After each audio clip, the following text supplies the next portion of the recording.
On demande de résoudre l'inéquation suivante, 4 log de 1 demi x carré moins 1 supérieur à 8. Alors avant toute chose, il faut rechercher le domaine de cette fonction.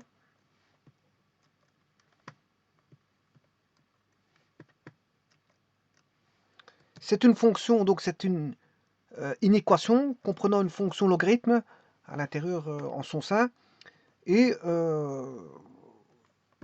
c'est un logarithme en base 1 demi. 1 demi. Alors je rappelle que le logarithme en base 1 demi, tout d'abord, si on dessine la fonction exponentielle 3 exposant x, c'est une fonction strictement croissante, son domaine c'est R, et ses images sont R0+. Donc, ça veut dire que si je prends un ensemble pour lequel je vais mettre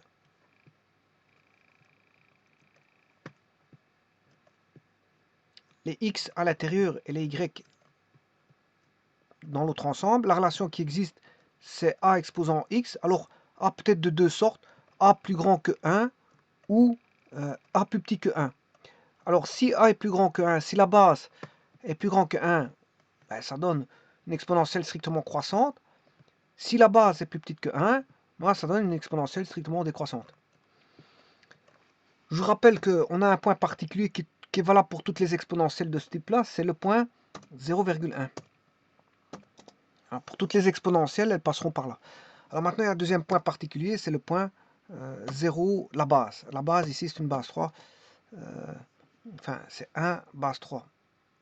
1 base 3 pour l'un, et l'autre 1 base 1 tiers. Ah. Ces deux points particuliers, bon, c'est toujours comme ça pour les exponentielles, au niveau du point 1 et du point 0. Alors, la fonction exponentielle de a exposant x, où a elle est plus grand que 1 ou a plus petit que 1, ben, c'est une fonction qui va de R+, de R vers R+. De R vers R+. Donc les images, vous le voyez bien, hein, on a une asymptote y égale 0. Il y en a l'asymptote décroissante pour a strictement plus petit que 1. Et une courbe strictement croissante pour a plus grand que 1. Donc une courbe décroissante pour a plus petit que 1 et une courbe décroissante pour a plus grand que 1. Alors, on a une asymptote horizontale d'équation y égale 0. Et là, vous voyez que le domaine de ces deux fonctions, que ce soit l'une ou l'autre, ce sera R, quel que soit le a, s'il est plus grand que 1 ou a plus petit que 1. Alors, les images sont dans, les Y sont dans R+. Bon, maintenant, si vous voulez faire le logarithme, c'est la fonction réciproque. Bien sûr, il faut que la fonction soit bijective pour ça. Elle l'est parce qu'elle est strictement croissante ou strictement décroissante pour l'une ou pour l'autre. Donc, il suffit pour la tracer, de tracer donc la droite identité y égale x et créer les fonctions log en base a plus grand que 1 ou log en base a plus petit que 1.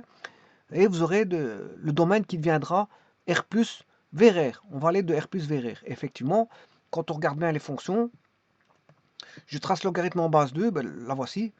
Et logarithme en base 1 demi, vous voyez que, je veux dire, elles sont, le domaine repasse de R plus vers les images qui sont R. Donc c'est normal parce que c'est une fonction réciproque. C'est pour ça qu'on a ça. Bon.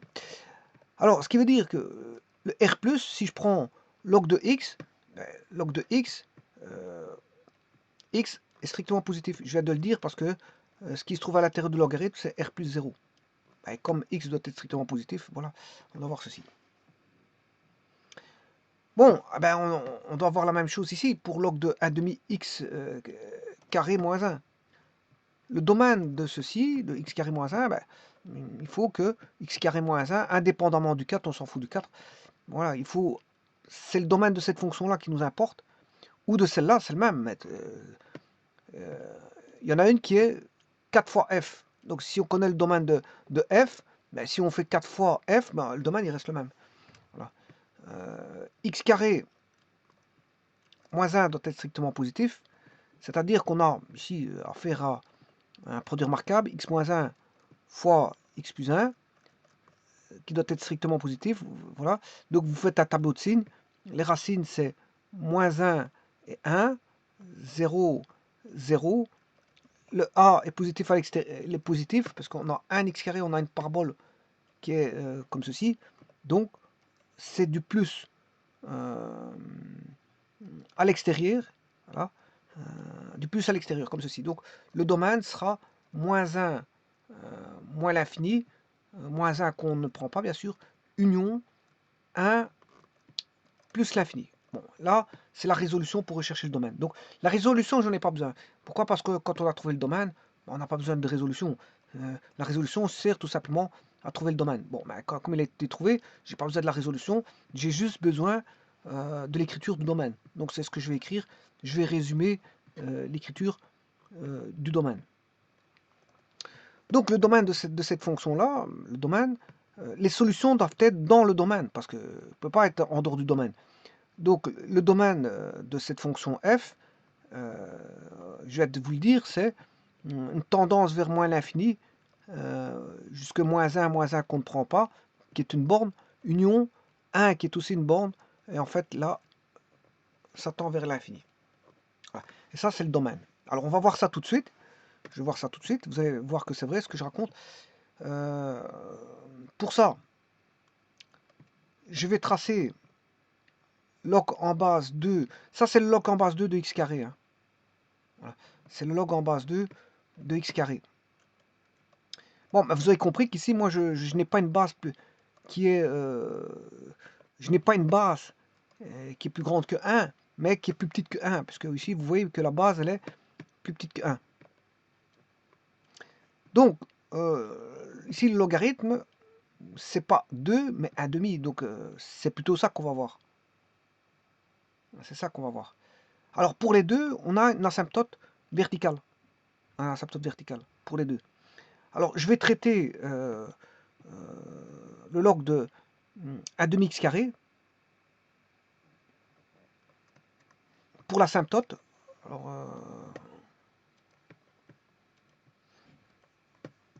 log de 1 demi x carré, je vais le faire par les modèles homographiques, hein. C'est pour ça que je vous dis, je cherche le domaine de ça. Donc, le domaine, ici, de cette fonction-là, mais c'est... en fait, il faut d'abord faire l'étude de la parité. On va d'abord faire l'étude de la parité. Étude de la parité, voir si c'est une fonction paire ou impaire ou quelconque. Alors je peux vous dire ici que ce sera une fonction paire, ça se voit tout de suite. Pourquoi? Parce que vous avez log de 1 demi de x carré.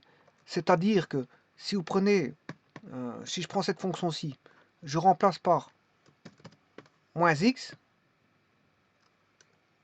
ou que je mette par plus x, que je prenne une valeur, voilà, une valeur donnée et ou son opposé,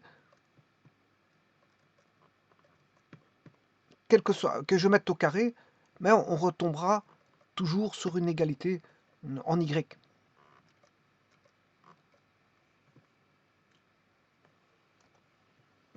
On retombera toujours sur une égalité en y. Donc on aura ceci, et donc ça c'est égal à log de 1 demi x carré. Ça veut dire que vous avez, si je prends un x et son opposé, ils ont même valeur en y, c'est-à-dire qu'on aura une symétrie orthogonale, c'est ce que ça veut dire, on aura une symétrie orthogonale. Voilà. Donc ça veut dire que je peux l'étudier, ce sera une fonction paire, parce que f de x égale f de moins x, on a une fonction paire. Et donc la conséquence, c'est qu'on a une symétrie orthogonale par rapport à l'axe y. Donc l'axe y constitue une symétrie orthogonale. Bon. Sachant cela, je vais quand même étudier le domaine de log de 1 demi x carré. Log de 1 demi x carré, bien là, le domaine de cette fonction-là, x doit être il peut être positif ou négatif. Je vous l'ai dit, parce que le carré il rend le logarithme positif. Voilà, il rend le logarithme positif. Donc maintenant, quand on avait ceci, log de 1 demi x, le domaine, c'était r plus 0. Mais maintenant, je peux mettre les négatifs, vu que les négatifs vont redevenir positifs par l'action du carré. Mais donc, le domaine, c'est x appartient à r sauf 0. Voilà, ça veut dire qu'il y a une seule valeur qu'on ne prend pas, c'est le 0. Et donc, on a une fonction paire. Ce qu'on sait maintenant de log de... Ce qu'on sait du log de 1 demi x carré, on sait bien que c'est une fonction paire, c'est-à-dire que c'est une symétrie orthogonale par rapport à l'axe OY, donc je vais l'étudier que d'une seule partie, mais on sait que son domaine, c'est R sauf 0. Voilà, ça fait déjà beaucoup dans la connaissance de cette fonction. Autre chose, si je recherche la limite quand x tend vers 0 plus, voire 0 moins, parce que de toute façon elle est paire, ce qui est vrai pour 0 plus sera vrai pour 0 moins. Alors ici je vais le faire pour 0 moins, comme ça vous allez voir comment on va établir la chose. Logarithme 1 demi x carré, ben, si je prends quand x tend vers 0 moins c'est les petites valeurs qui sont à gauche de 0, eh bien j'aurai le logarithme de 0 moins au carré. Comme ce sont des valeurs négatives, quand on les met au carré, ça fait des valeurs positives, donc on aura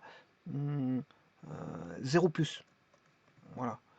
Alors, la limite quand x tend vers 0 plus, de log de 1 demi. Alors, n'oubliez pas que le log de 1 demi, c'est une fonction décroissante.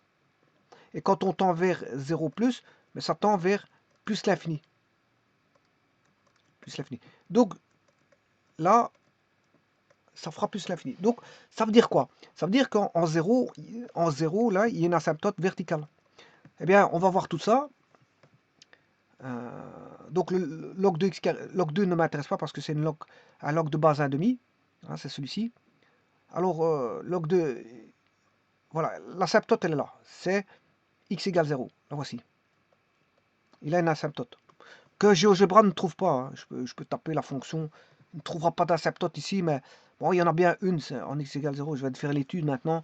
Voilà. Et la fonction, vous voyez que c'est une fonction paire. C'est une fonction paire. Voilà, donc il y a une symétrie orthogonale par rapport à l'axe OY. Et la voici, donc son domaine, c'est R sauf 0. Alors maintenant, ce que je vais faire, je vais créer log de x carré moins 1. Donc on a ceci.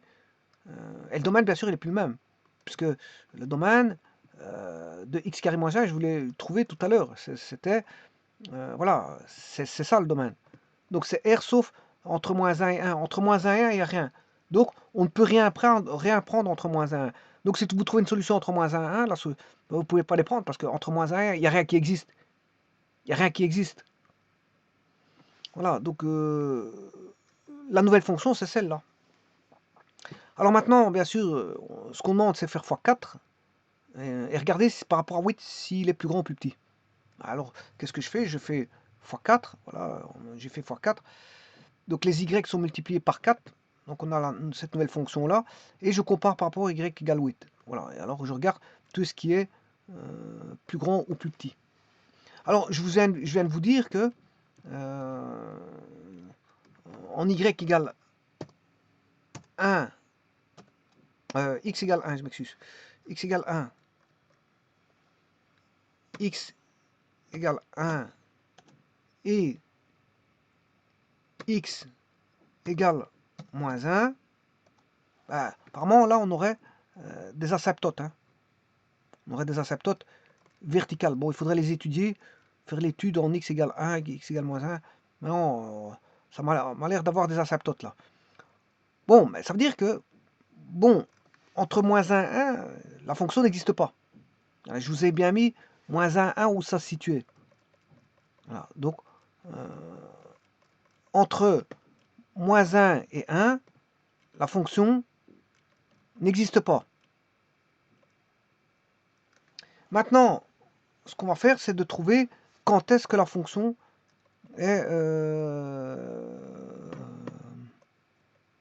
plus grand que 8, strictement plus grand que 8. Voilà, strictement plus grand que 8. Donc 8 est là, donc la fonction en vert, quand elle est plus grande que 8b, vous aurez compris que ça, voilà, il y a une valeur qui est l'intersection. D'ailleurs, je vais faire un zoom. Je vais faire un zoom pour voir un peu plus clair. Voilà. Mais c'est une petite zone. Voilà. D'ailleurs, je vais chercher l'intersection de la courbe là avec ceci. Voilà. On a un point, cette courbe là avec celle-ci. On en a un second point, F et G.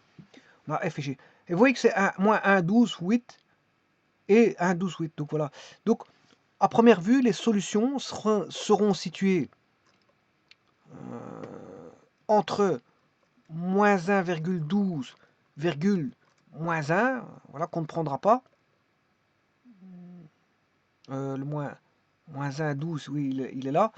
Alors, est-ce qu'on prendra le moins 1, 12? C'est strictement plus grand, donc on ne prendra pas le moins 1, 12. Union, on ne prendra pas le 1,12, 1.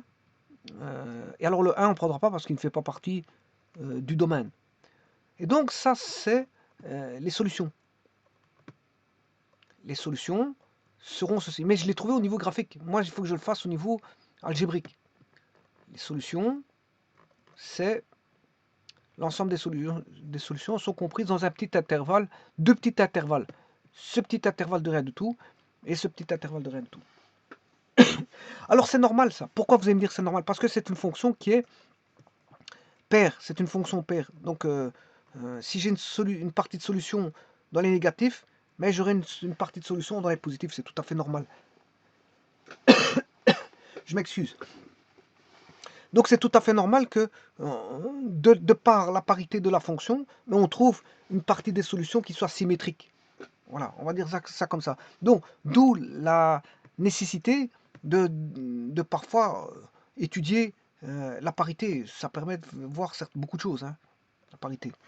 Alors ça, ce sont les solutions. Maintenant, je vais les résoudre de manière conventionnelle, c'est-à-dire par la méthode algébrique. Il n'y a rien de compliqué à ça. Il s'agit tout simplement... bon, on va résoudre ça. Sachant qu'on a une exponentielle de base 1,5. Hein. Donc, il ne faut pas perdre de vue qu'on a une exponentielle de base 1,5, c'est-à-dire plus petite que 1. C'est là que faut faire très attention pour ceux qui manipulent les logarithmes. Donc, là, jusqu'à présent, si vous faites ceci, je vais faire passer le 4 dans le membre de droite. 8 divisé par 4, ben, ça fait 2. Bon, ça, jusqu'à présent. Donc, ce qui revient à étudier, si vous voulez, quand est-ce que le logarithme en base à demi de x carré moins 1 est supérieur à 2. Vous allez retrouver la même... voilà, c'est deux équations équivalentes, mais ce n'est pas les mêmes fonctions. Parce qu'il y en a un, c'est 4 log de 1 demi x carré moins 1, donc il y en a une qui est 4 fois plus grande.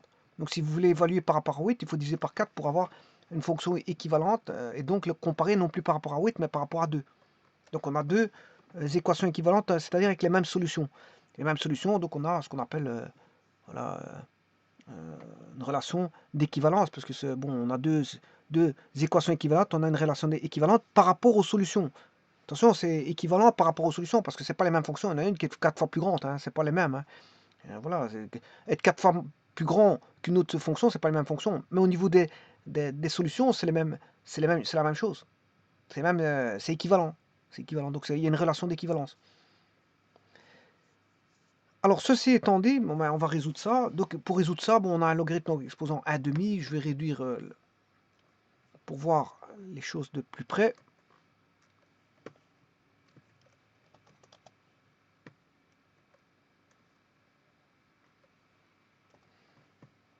On va prendre 1,5, la réciproque de log de 1,5 qui est exposant 1,5. X carré moins 1 était un exposant, il va devenir une base. Donc ça doit être supérieur. Bon, je vais regarder ça. Parce que si on dit que... Si je dis que log de 1 demi x est plus grand que 2, log de 1 demi x, c'est ln de x sur ln de 1 demi. Voilà. Et donc, là, le ln de x, bah, c'est ln de x. Voilà. Par contre, ln de 1 demi, bon, comme le ln, il est compris entre 0 et 1, le ln de 1 demi, il fait ça. Hein. Voilà. Là, on a 1. Le ln de 1 demi est... non, ça c'est ln de x. C'est ln... Bon, il y en a une qui fait ça et l'autre qui fait ça. Alors ça c'est ln de x. Log de... Si je prends une base a, c'est log a de x. Avec a plus grand que 1. Et l'autre c'est là... C'est log a de x avec a plus petit que 1.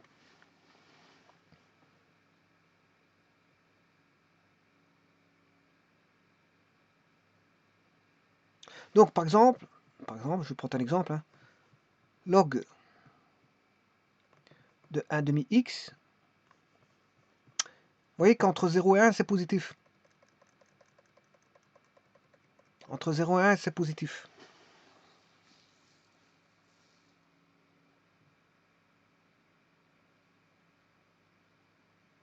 Mais après, c'est négatif. Oui, non, c'est pas ça que je suis en train de voir. J'ai rien dit. Ça n'a rien à voir ce que je raconte là. Ce que je voulais dire, c'est que tout simplement, là, le ln de 1 demi, c'est bien ln de x. Hein. Bien, je raconte une bêtise. Je suis en train d'expliquer quelque chose qui n'a complètement rien à voir. Voilà, le ln de x, c'est une fonction où logarithme népérien log en base e. E étant 2,71 plus grand que 1. Donc la fonction ln, elle fait ça. Elle fait ça. Voilà. Et que ln de 1 demi, ben, c'est compris entre 1 demi, c'est compris entre 0 et 1. Et entre 0 et 1, log en base de a plus grand que 1, ben, c'est négatif, c'est des valeurs négatives. Donc c'est moins, moins, moins, moins, moins, on arrive à 0 et puis c'est plus, plus, plus, plus. Voilà. Donc ben, en 1 demi, c'est négatif. Et là, vous vous retrouvez avec un nombre négatif.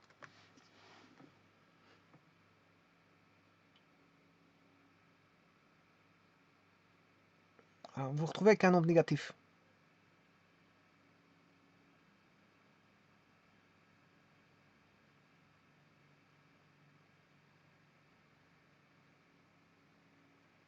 De toute façon, ici, ça ne va même pas jouer. Ici, ça ne va même pas jouer. Non, ça va jouer par rapport aux inverses. Donc ici, ça ne jouera même pas ici. Cet entrefait ne va pas jouer parce que, voilà, ça c'est quand ça arrive dans d'autres cas de figure. Mais ici, tout simplement, si je prends, c'est parce que j'ai pris un inverse. Voilà. C'est comme si vous aviez, par exemple, non, en fait, ici, ça va pas jouer. Le logarithme ici, l'inversion, on aura une inversion parce que j'ai pris des inverses. Une inversion de, voilà, ça n'a rien à voir avec les signes ici. Ça a à voir avec, parce que ça n'a pas à voir avec les signes, mais avec les inverses. Donc ça va devenir plus petit. Pourquoi? Parce que si vous avez, comment est 4 par rapport à 8? Mais 4 est plus petit. Mais comment, si je les inverse, voilà, et puis, comment est un quart par rapport à un huitième? Mais un quart, c'est 0,25 et un huitième, c'est 0,125. Donc celui-ci est plus grand que celui-là. Donc vous voyez que quand vous prenez les inverses, ben, voilà, l'inégalité s'inverse.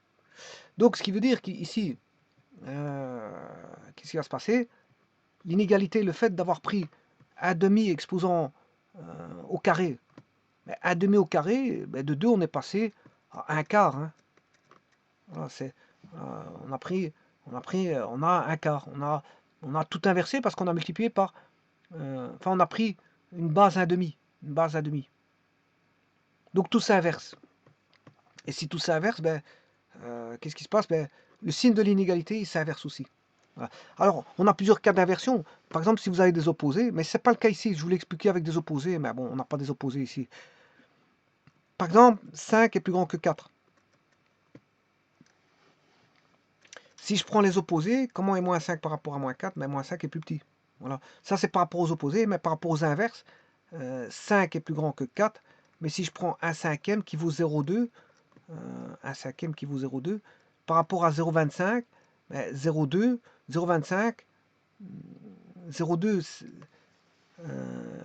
un cinquième, c'est 0,2. Et 0,2 est plus petit que 0,25.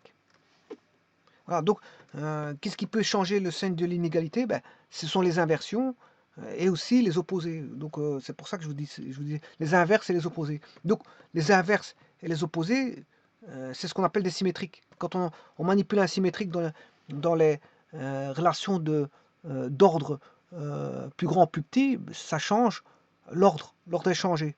Quand on manipule les symétriques. Quand on manipule les symétriques, la relation d'ordre est inversée. À la place d'avoir strictement plus petit, on a strictement plus grand. Si on a plus petit ou égal, on a plus grand ou égal. Si on a plus grand ou égal, il devient plus petit ou égal, et ainsi de suite. Voilà, c'est comme ça. Quand on manipule les symétriques, soit les opposés ou les inverses, ben on a une inversion du signe de l'égalité. Ici, c'est ce qui va se passer. Or, ici, c'est plutôt une question d'inverse plutôt que d'opposé. Hein. Alors, j'étais en train d'expliquer les opposés, mais en fait, c'est vrai que ici, c'est une question d'inverse. Bon, maintenant que vous avez fait ça, vous avez deux réciproques, 1 demi, log de 1 demi. Donc, on va voir quoi? X carré moins 1, plus petit que 1 quart. Bon, et ça, c'est très facile à résoudre, puisque ça, on va obtenir du second degré. C'est vrai, on aura x carré moins 1, plus petit que 1 quart. Ben, ça fait x carré moins 1 moins 1 quart, plus petit que 0. Donc, maintenant, tout doit être négatif. La parabole doit être négative ici. Donc x carré moins 4 quarts moins 1 quart moins 5 quarts, strictement négatif. Et donc c'est la dernière équation, qui est l'inéquation, la dernière équation qui est la plus importante. C'est une équation équivalente qui permet de créer donc le produit remarquable x moins racine de 5 sur 2 fois x plus racine de 5 sur 2. Et bien sûr, ça doit être strictement négatif. Ça, vous le mettez dans un tableau de signes, bien sûr, pour faire l'étude de signes. Vous mettez le moins racine de 5 sur 2. Alors, vous voyez bien la symétrie, hein. Plus racine de 5 moins racine de 5 sur 2. C'est parce qu'on a une fonction paire. Une fonction paire, tout simplement. Alors, x carré moins 5 quarts, là, le a, il est positif. Concavidité tournée vers le haut. Donc, on aura plus, hein, si on a une séparation avec deux racines, comme ceci, mais c'est plus, moins, les y sont négatifs ici, les y sont positifs de l'autre côté. Donc, ce sera plus. Voilà, 0 pour celui-là, et moins. Et il faut prendre les strictement négatifs, mais c'est la zone là. Voilà. Alors, vous voyez que c'est pas encore la solution, hein, parce qu'il faut faire attention au domaine. Hein. Je vous rappelle que le domaine, il ne faut pas l'oublier. Parce qu'il faut aller revoir le domaine. Hein. Bon, c'est en corrélation avec le domaine. Voilà, le domaine, c'est ça. Donc, vous devez trouver les solutions en tenant compte, bien sûr, du domaine. Parce qu'il ne suffit pas d'écrire les solutions que vous avez trouvées. Sinon, c'est complètement faux. Hein. C'est complètement faux. Donc, vous devez marquer, aller rechercher le domaine et aller rechercher les solutions préconisées avant domaine. Solution avant, on va dire corrélation avec domaine. Hein. Avant corrélation avec domaine. Avant corrélation avec domaine. J'ai marqué AVT pour avant, corrèle pour corrélation avec domaine. Donc, vous pouvez indiquer ça en attendant. Ça, on va dire, c'est en attendant. Et ça, en attendant, vous avez trouvé moins racine de 5 sur 2, point virgule, racine de 5 sur 2. Voilà les solutions avant corrélation avec domaine. Et maintenant, il faut tenir compte du domaine, bien sûr, les solutions en corrélation avec le domaine. Voilà, c'est surtout ça qui va compter maintenant. C'est les solutions que je vais mettre maintenant qui sont en corrélation avec le domaine. Donc, il faut avoir le domaine en face de soi. Alors, maintenant, si je prends moins racine de 5 sur 2, où est moins racine de 5 sur 2? Ben, il est à gauche. Il est à gauche de moins 1. il est à gauche de moins 1. Donc, je vais prendre... Donc ça, c'est maintenant c'est les solutions finales, bien sûr appartenant au domaine. Alors, c'est moins racine de 5 sur 2 qu'on ne prend pas, parce que ça, c'est dit ici. Point virgule, ben, ensuite, là, il y a toute une zone d'inexistence entre moins 1 et 1. Donc, je vais m'arrêter en moins 1. Refaire union, bien sûr, reprendre en 1 et racine de 5 sur 2. Et bien sûr, on ne le prend pas parce que c'est dit ici. Donc, vous voyez que les solutions que vous venez de trouver dans le tableau de signes, vous devez en faire une corrélation avec le domaine pour que trouver les solutions appartenant au domaine. Hein. Et ça, c'est les solutions appartenant au domaine. Parce que si vous ne faites pas ça, vous aurez des solutions, voilà, des solutions qui ne sont pas bonnes. Parce que vous allez prendre ici des valeurs qui n'appartiennent pas au domaine. Hein. Entre moins racine 5 et 5, il y a toute une panoplie de valeurs qui n'existent pas. Pour la fonction, elle n'existe pas. Donc, il ne faut pas dire ça comme ça. On peut pas. Les solutions doivent faire partie intégrante de la fonction de départ. Donc, elles doivent faire partie du domaine. Donc, vous devez marquer. Voilà. Donc, on a les solutions, on va dire, intermédiaires qui sont, je vais dire, prises tout azimut. Et puis, il faut mettre en corrélation ces solutions-là avec la prise en compte des solutions dans un domaine. Et c'est là, la solution appartient au domaine. C'est ça qui est important. Voilà, les solutions importantes, c'est ça. Et bien sûr, on avait déjà trouvé ça auparavant par la méthode graphique, je vous le rappelle, qui était, ça c'était le domaine. Euh, je vais aller rechercher les solutions.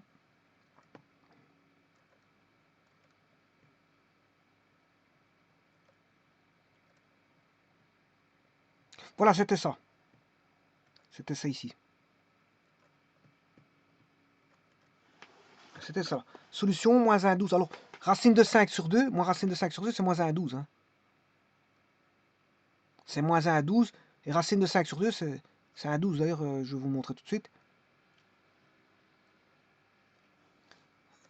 SQRT de 5 divisé par 2. Voilà, c'est 1 à 12. Et donc, fatalement, l'opposé, c'est moins 1 à 12. Donc, les solutions sont comprises entre moins racine de 5 sur 2, moins 1, non compris, ni moins racine de 5 sur 2 et dans l'intervalle, ni moins 1, union, racine de 5 sur 2, 1, virgule, racine de 5 sur 2. Parce que racine de 5 sur 2 est plus grand que 1, puisqu'il vaut 1 à 12. Il vaut 1 à 12.